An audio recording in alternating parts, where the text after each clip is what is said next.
রাজনগর পিয়ারবাড়ি থানাধীন রাধানগর পালপাড়ার গৃহশিক্ষক বিশ্বজিৎ চৌধুরীর বিরুদ্ধে শ্লীলতাহানির মামলাকে ঘিরে চাপা উত্তেজনা বিরাজ করছে।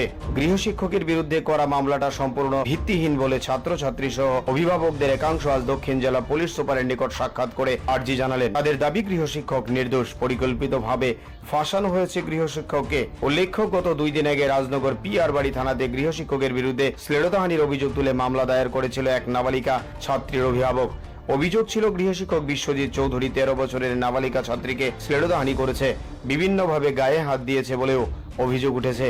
সে অভিযোগে মামলা করার 2 দিনের মধ্যে রাধানগর এলাকার জনগণ এবং ওই এলাকার বিভিন্ন ছাত্রছাত্রীরা মিলে বলা যায় ব্যাপক সংখ্যায় দক্ষিণ জেলা পুলিশ সুপারের নিকট ঘটনার সুষ্ঠু তদন্তক্রমে ব্যবস্থা গ্রহণের আর্জি জানান। তাদের দাবি, অভিযুক্ত গৃহশিক্ষক বিশ্বজিৎ চৌধুরী সম্পূর্ণ নির্দোষ, ওকে পরিকল্পিতভাবে ফাঁসানো হয়েছে বলে গুঞ্জন রয়েছে। এখন দেখার বিষয় এই ঘটনার জল কতদূর গড়ায়। আর দাদার গলা চেন আছিল, হাতের গড়ি আছিল, আংটি আছিল, মারধর করে নিচে গা। তারপর বাইক ভাঙ্গা লাগছে দাদা। তোমরা কি তার বিরুদ্ধে মামলা করছো? তার বিরুদ্ধে মামলা করছি আমরা, চাই 24 ঘন্টার ভিতরে তা যেন অ্যারেস্ট করা হয়। কোন থানায় মামলা করছো? রাজনগর পিয়ারবাড়ি থানায়। পুলিশ কি আশ্বাস দিচ্ছে? পুলিশ আশ্বাস দিচ্ছে যে ন্যায় বিচার হইব। 12-13 বছর হয়েছে, তখন কইছে না না, বিগত দিনে তো তাই না এখানে টিউশনই করে আপনারা পাড়াতে, কখন এরকম কোনো বদনাম শুনছেন? ছোট থেকে বড় হয়েছে, কথা নাই। তারা সম্পর্কে কি কইবেন? অন্য যে মামলা করছে তারা সম্পর্কে আপনি কি কইবেন?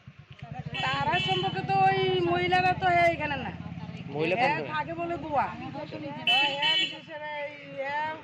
বাড়ির দের আইও আসার পর এর মা বাবারও বাড়ি থেকে তারাই দিছে, বড় ভাইয়ের বড় তারাই দিছে, মা বাবা বাড়ির মধ্যে কেউ নাই।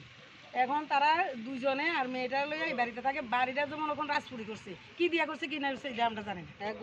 হ্যাঁ, মহিলারা গোয়ার থাকে, মহিলারা কয়েকদিন পর পর আই। আর হ্যাঁ থাকে, হ্যাঁ দেখলে আর মহিলারা দেখলে তো আপনারা কইতে পারবেন এরা কি স্বামী স্ত্রী নাকি। হ্যাঁ, একবার যদি দেখতেন বলে দেখবেন। এখানে আবার দুর্গা পূজা করে। আচ্ছা, 2-3 বছর দুর্গা পূজা। এখন এসপি সাহেবের কাছে কেন আইছেন আপনারা? আইসি হ্যাঁ আমরা ছাড়া দিতে হবে, হ্যাঁ ন্যায্য বিচারের জন্য আমরা অবশ্যই হইতে পারে না। কোনো ফাঁসা নিয়ে হয়ে গেছে 2 লক্ষ টাকা দাবি করছে, 2 লক্ষ টাকা মাফ করবো।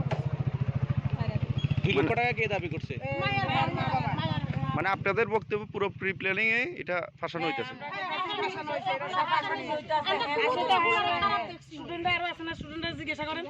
আপনারা কি গ্রামবাসী? কোন জায়গা আপনাদের বাড়ি?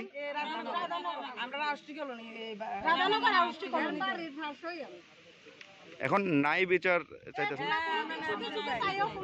কোনোদিন এরকম কাজ করতে পারে না। Bureau report, Tripura news 8।